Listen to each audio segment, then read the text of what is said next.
Hello everyone, I am back with a new video. और आज का मेरा वीडियो है रिजर्वेशन को लेकर, जो कि इंडियन सोसाइटी में बैडली रूटेड है। इफ आई से व्हाट आई पर्सनली फील कि जब इलेक्शन का टाइम होता है ना, तो रिजर्वेशन की बात बहुत ही ज्यादा उभर के आने लग जाती है, क्योंकि वो हर वोट पार्टी डूज कि वो कास्टिज्म के चक्कर में इस कास्ट को दे वांट टू बी कि हमें इस कास्ट के वोट मिल जाएं, तो उस बेसिस पे वो रिजर्वेशन मेन मुद्दा आता है उनका। रिजर्वेशन, हम इसको रिजर्वेशन दे देंगे। विमेंस का वोट चाहिए तो विमेंस को रिजर्वेशन दे देंगे। अब आप सोचिए कि ये रिजर्वेशन देने के चक्कर में वो सोसाइटी को किस तरह से डिस्क्रिमिनेट कर दे रहे हैं। एंड आई वंडर कि now at what level reservation is working in our society. मतलब इस तरह से बैडली रूटेड होता जा रहा है और इतना ज्यादा डिस्क्रिमिनेटिव और डिसरिस्पेक्टफुल लगता है किसी भी रिजर्वेशन की जो कॉन्सेप्ट है मुझे, that I can not believe.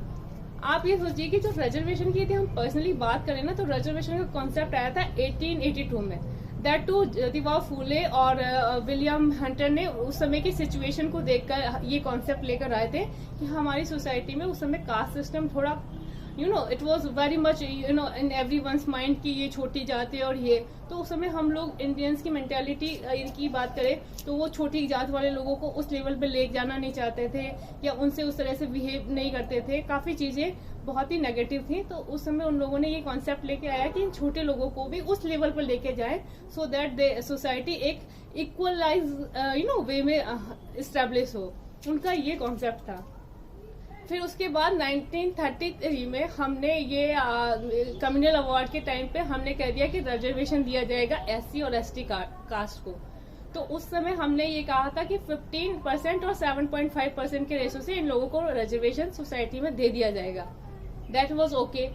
उसके बाद में हमने देखा कि ओबीसी जस्ट फॉर वो जो मंडल कमीशन का रिपोर्ट थी ओबीसी के लिए, वो बहुत ही एक पॉलिटिकल इश्यू बनी थी और उस समय उन्होंने 27% रिजर्वेशन ओबीसी के लिए दे दिया था।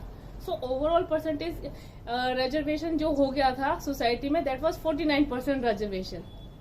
अब आप सोचिए कि जो जनरल कैटेगरी है उसके लिए कितनी सीट्स बचती हैं। अब ये सारा जो रिजर्वेशन का जो भी प्रोसेस हुआ है, वो हमारा जो कॉन्सेप्ट था वो चीजें उस टाइम पर may be they work, because उस समय सिचुएशन थोड़ी डिफरेंट थी। लेकिन यदि मैं आज की बात करूं, मतलब हम बहुत आगे पहुंच गए हैं। और यदि उसी तरह की पुरानी सोच को लेकर यदि हम कंटिन्यू करेंगे ना फ्यूचर में, आई वंडर कि हाउ वी विल सर्वाइव। ना तो वैसी सिचुएशन रही है सोसाइटी में, ना वैसी कंडीशंस रही है लोगों की। यदि फाइनेंशियल कंडीशंस की बात करूं लोअर कास्ट की, they are growing up and up day by day. Apart from that यदि मैं उन लोगों की बात करूं, they are into administration, they are everywhere, they doing very nice. Education के wise educationally they are upgraded now. तो अब उनको रिजर्वेशन क्यों चाहिए? और उनका रिजर्वेशन क्या एक बार दे दिया तो वो कंटिन्यू रहेगा? मतलब जब तक वो लोग हैं दुनिया है तब तक उनका रिजर्वेशन चलना चाहिए। हमें एक चीज को एक लेवल पे लाके इक्वलाइज करनी थी, उसके बाद वो चीज खत्म करनी थी। बट हमने अपने बोर्ड्स को और अपनी पॉलिटिकल चीजों को लेकर हम लोगों ने चीजों को इतना कॉम्प्लिकेट कर दिया कि अब हम उसको हटाने की सिचुएशन में ही नहीं है। हाँ, अब सब अपना प्रॉफिट देख रहे हैं कि हमने हटा दिया तो हमें शायद वोट ना मिले। ये सिचुएशन किसी और एंगल पे जाके खड़ी हो सकती है। तो हमने ये चीजें कितनी कॉम्प्लिकेटेड और गलत कर दी सोसाइटी में उस क्लास के लिए कि जो डेफिनेटली एफर्ट कर रहा है, बट उसको वो रिजल्ट नहीं मिल रहे। अब रिजर्वेशन के चलते जो अपर क्लास के लोग हैं वो कितना डिस्क्रिमिनेटरी फील कर रहे हैं। मतलब एक बच्चा 95% ला रहा है और एक बच्चा 57% या 60% ला रहा है, उसका सिलेक्शन हो रहा है। तो ये तो कोई बात ही नहीं हुई।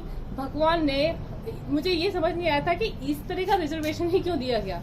रिजर्वेशन में यदि दिया ही जाना है सोसाइटी में, तो इकोनॉमिक बेसिस पे जाके देखना चाहिए। जो इकोनॉमिकली वीक सेक्शन है, जो बच्चों को पढ़ा नहीं सकते या वहाँ उनकी बच्चों की फीस नहीं दे सकते, उनको रिजर्वेशन देना बनता है। और वो भी इस बेसिस पे कि आपकी फीस माफ हो जाएगी, आप यहाँ पर जाइए, आपको बुक्स अवेलेबल हो जाएगी। उसके लिए प्रॉपर लाइब्रेरीज बनवानी चाहिए थी कि वो बच्चे जो कि पिछड़े वर्ग के हैं उनको प्रॉपर लाइब्रेरीज में जाके पढ़ाई कर सके।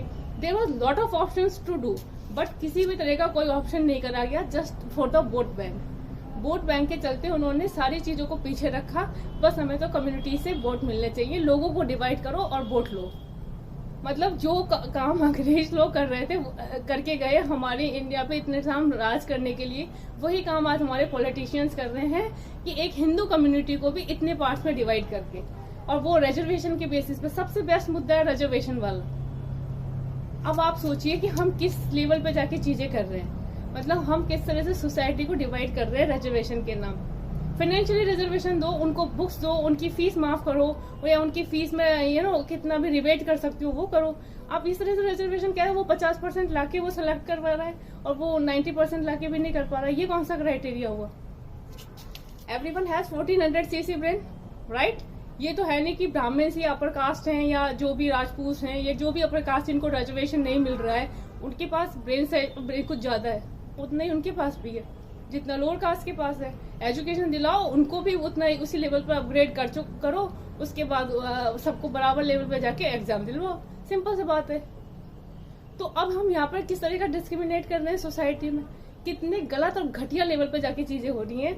That is really point of concern. So definitely what you guys think about it, suggest me your thought, and in next video I will come ki what will be the consequences of that reservation in mind of the upper classes, how they going to deal, how they feeling in the society. So bye bye, have a nice time.